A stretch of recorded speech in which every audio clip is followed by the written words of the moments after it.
नमस्कार एवरीवन, मैं रवि चौधरी गरौली माप से द पेन क्लब कम्युनिटी के माध्यम से आप सभी के बीच में कुछ इस रामधारी से दिनकर जयंती पर कुछ चंद लाइनें आपके समक्ष प्रस्तुत कर रहा हूं। उनके जीवन से जुड़ी जो एक माध्यम से किसान परिवार में जन्म लिया था, उसने उनके बारे में कुछ लाइनें प्रस्तुत कर रहा हूँ। किसान का बेटा होकर वो भारत का कवि कहलाया था। किसान का बेटा होकर वो भारत का कवि कहलाया था। पद्म विभूषण पुरस्कार उसने भारत सरकार से पाया था। पद्म भूषण पुरस्कार उसने भारत सरकार से पाया था। जिसको हम दिनकर कहते हैं 1908 ईस्वी में जीवन को धारण करके वो मुंगेर जिले में आया था। जीवन को धारण करके वो मुंगेर जिले में आया था।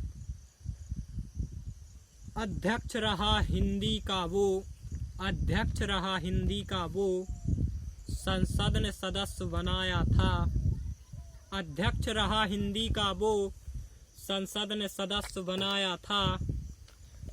और भारत के कवियों में उसने ऊंचा स्थान बनाया था। भारत के कवियों में उसने ऊंचा स्थान बनाया था। अपनी रचनाओं की गरिमा से तन मन को भाव विभोर किया। अपनी रचना की गरिमा से तन मन को भाव विभोर किया। हिंदी साहित्य को पद्य रूप में उसने जीवन दान किया।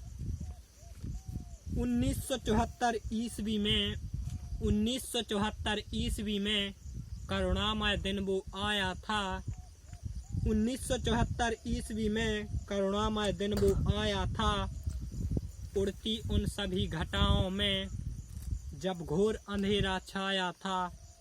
उड़ती उन सभी घटाओं में जब घोर अंधेरा छाया था। स्वर्गवास हुआ दिनकर का जब परिपूर्ण हिंदी युग का भारत ने कभी गमाया था। परिपूर्ण हिंदी भाषा का वो भारत ने कभी गमाया था। धन्यवाद। जय हिंद।